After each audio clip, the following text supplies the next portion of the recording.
आज हमारे पास भारत के आधुनिक इतिहास की एक बहुत ही शानदार क्विक रिवीजन गाइड है।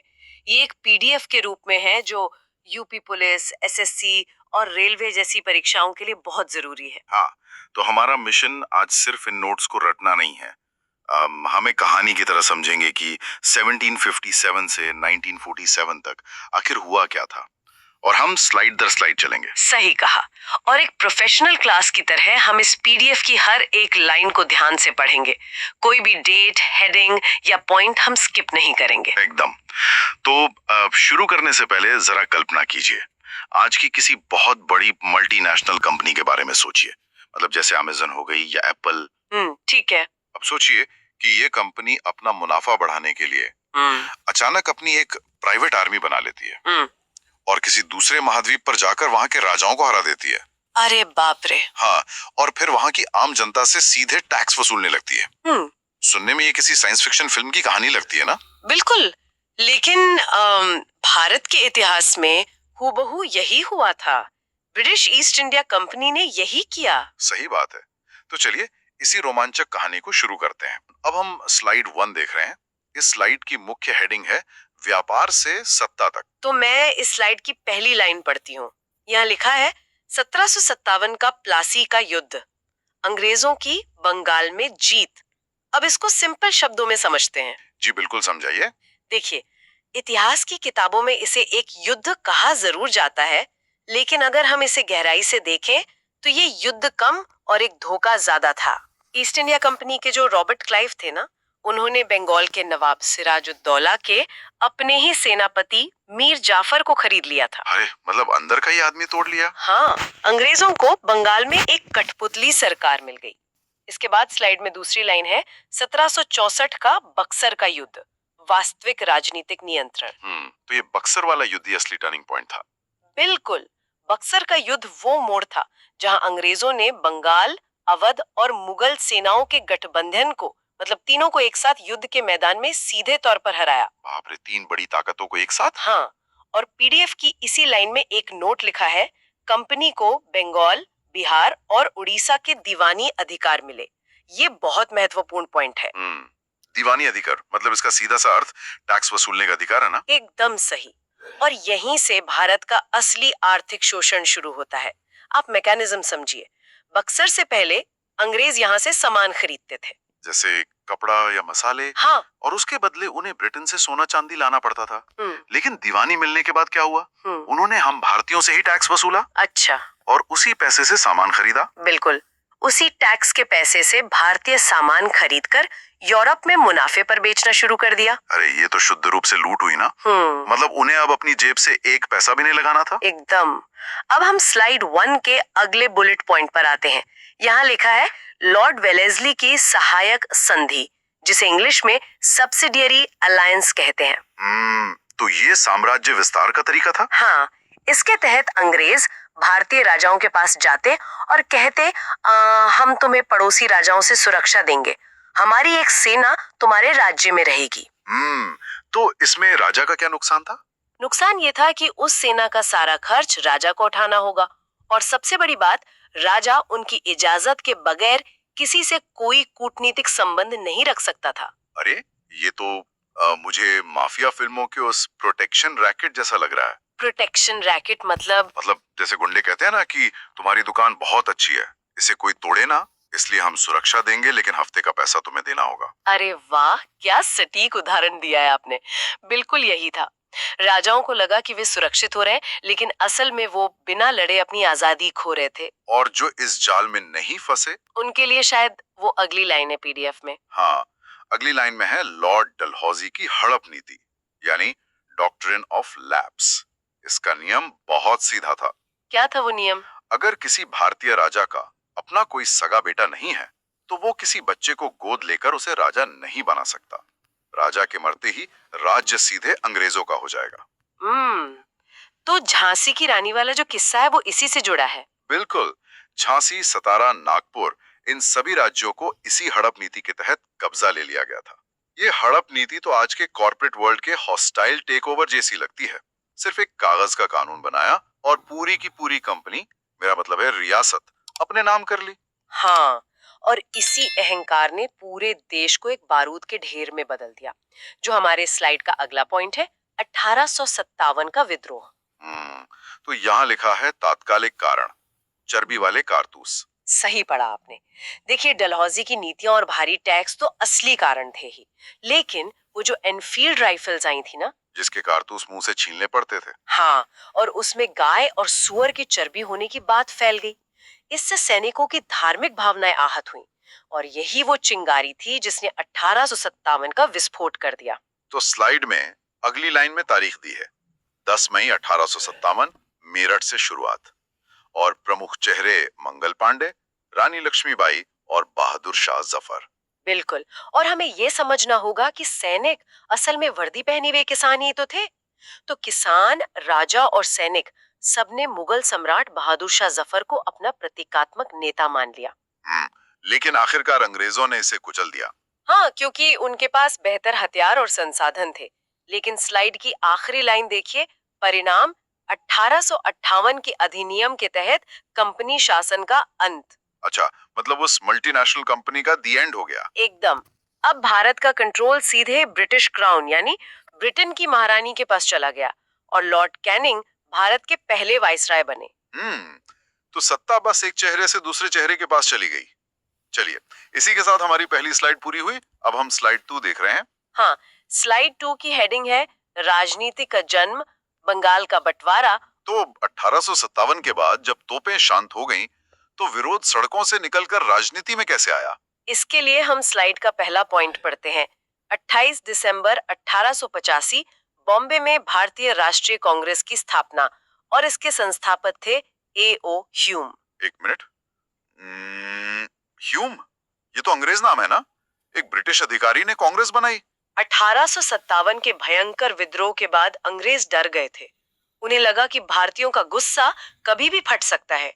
इसलिए उन्होंने एक सुरक्षित रास्ता, एक वाल्व दिया ताकि लोग हथियार उठाने के बजाय कमरे में बैठकर शांति से बात करें। अच्छा, तो इसीलिए अगला पॉइंट कहता है शुरुआती 20 साल 1885-1905 नरम दल मॉडरेट्स का प्रभाव। एकदम सही। इस लाइन में दादा भाई नौरोजी और गोपाल कृष्ण गोखले जैसे नेताओं के नाम हैं। इनका तरीका था याचिका यानी पिटिशन देना और प्रार्थना करना। मतलब चिट्ठियां लिखकर आजादी मांग रहे थे। पूरी आजादी नहीं, वो सिर्फ ब्रिटिश साम्राज्य के अंदर डोमिनियन स्टेटस और प्रशासन में कुछ सुधार मांग रहे थे। लेकिन उनका ये चिट्ठी वाला तरीका फेल हो गया होगा, क्योंकि स्लाइड का अगला पॉइंट है 1905 का बंगाल विभाजन। हाँ, ये बहुत बड़ा पॉइंट है। लॉर्ड कर्जन ने फूट डालो और राज करो की नीति के तहत बंगाल को बांट दिया। उन्होंने बहाना क्या दिया था इसके लिए? बहाना ये था कि बंगाल बहुत बड़ा है, प्रशासन में दिक्कत आ रही है। लेकिन असली वजह ये थी कि बंगाल उस समय राष्ट्रवाद का सेंटर बन चुका था। वहाँ हिंदू मुस्लिम मिलकर विरोध कर रहे थे। तो कर्जन ने धर्म के नाम पर उसे बांट दिया। लेकिन अगर मैं इसे आज के हिसाब से देखूं, तो कर्जन का यह दाव एक बहुत बड़ा सेल्फ गोल हो गया। Self goal? वो कैसे? अरे, जिस राष्ट्रवाद को वो कुचलना चाहता था, उसी ने तो पूरे देश को पहली बार एक धागे में पिरो दिया। देखिए, नोट्स में लिखा है विभाजन के दिन को शोक दिवस मनाया गया। बिल्कुल सही पकड़ा आपने। और इसी से जुड़ी है अगली लाइन, स्वदेशी आंदोलन की शुरुआत। इसमें विदेशी वस्तुओं का बहिष्कार किया गया और अपनी आत्मशक्ति को बढ़ावा दिया गया।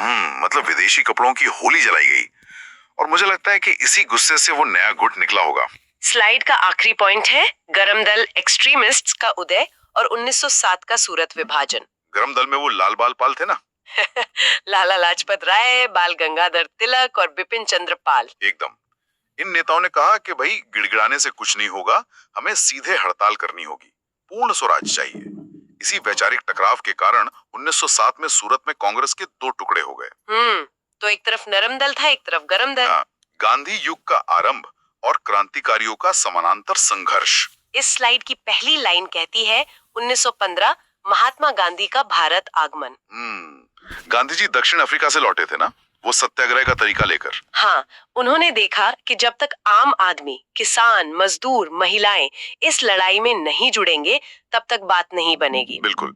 फिर अगली लाइन में लिखा है 1919 का रॉलेट एक्ट और जलियांवाला बाग हत्याकांड। रॉलेट एक्ट एक बहुत ही क्रूर कानून था। इसे बिना अपील, बिना दलील, बिना वकील का कानून कहते थे।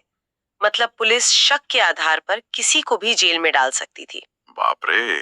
और इसी के विरोध के दौरान 13 अप्रैल 1919 को जनरल डायर ने जलियांवाला बाग में निहत्थे लोगों पर अंधाधुंध गोलियां चलवा दी। उस घटना ने तो पूरे देश को हिला दिया होगा। बहुत गहरे तक। और उसी का परिणाम था हमारा अगला पॉइंट, 1920 का असहयोग आंदोलन, non cooperation movement.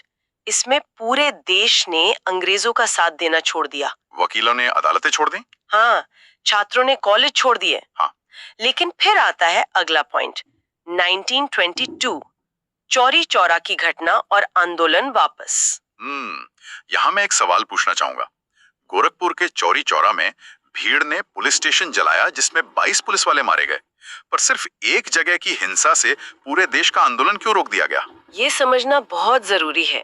Gandhi ji जानते थे कि अगर आंदोलन हिंसक हो गया तो अंग्रेजों को बहाना मिल जाएगा कि ये लोग उपद्रवी हैं।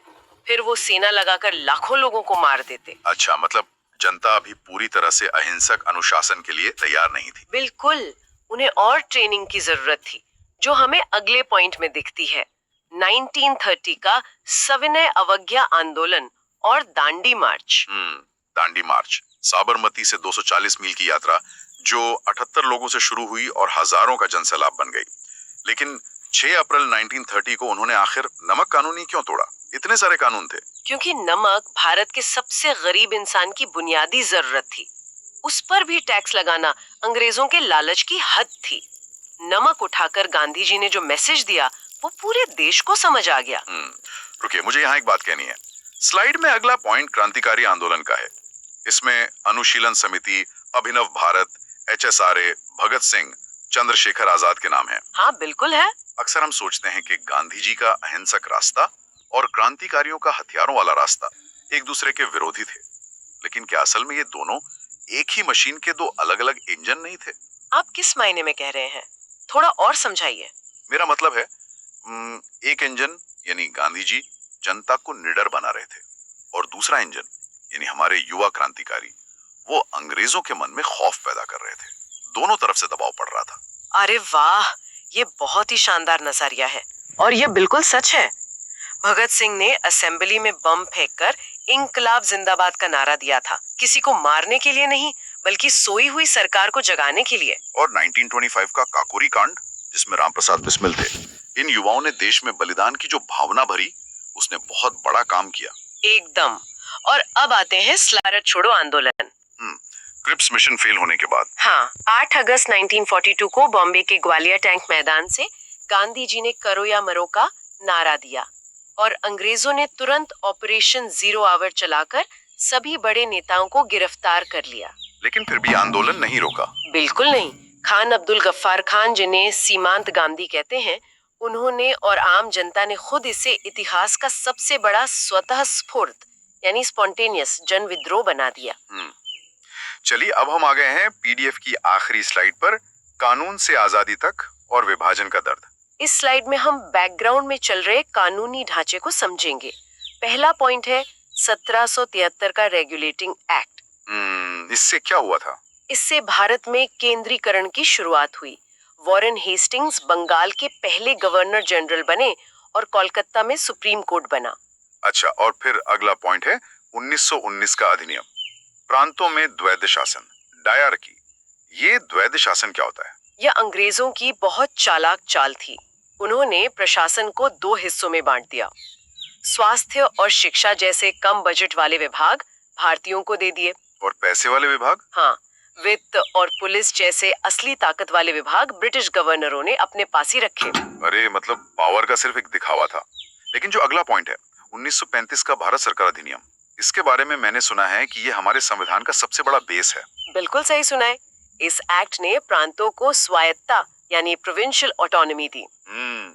मैं इसे एक ब्लूप्रिंट की तरह देखता हूँ। जैसे कोई बिल्डिंग बनाने से पहले एक नक्शा बनता है ना कि पिलर कहाँ होंगे, उस 1935 के एक्ट ने आजाद भारत के संघीय ढांचे की वो नींव रख दी थी। एकदम परफेक्ट एनालॉजी है। अब स्लाइड के अंतिम हिस्से पर आते हैं, स्वतंत्रता और विभाजन। यहाँ लिखा है 1946 कैबिनेट मिशन के तहत संविधान सभा का गठन। लेकिन आजादी के साथ दंगे भी तो हुए थे बहुत। हाँ, सांप्रदायिक दंगों के कारण अंतिम वाइसरॉय लॉर्ड माउंटबैटन ने 1947 में माउंटबैटन योजना पेश की। सत्ता हस्तांतरण तो हुआ, लेकिन धर्म के आधार पर देश का बंटवारा भी हो गया। ये स्लाइड का आखिरी पॉइंट है। 15 अगस्त 1947 को आजादी। पंडित जवाहरलाल नेहरू पहले प्रधानमंत्री बने और सी राजगोपालाचारी पहले भारतीय गवर्नर जनरल। जी, लेकिन एक तरफ आजादी का जश्न था और दूसरी तरफ विभाजन का गहरा दर्द। लाखों लोगों ने अपना घर खोया। बिल्कुल, आजादी की कीमत बहुत भारी थी। तो हमने इस पीडीएफ 1757 के प्लासी से लेकर 1947 की आजादी तक का ये 190 सालों का सफर हमने पूरा कर लिया है। तो दोस्तों, आज की चर्चा को समेटते हुए मैं बस यही कहूंगा कि ये केवल एग्जाम में पास होने वाले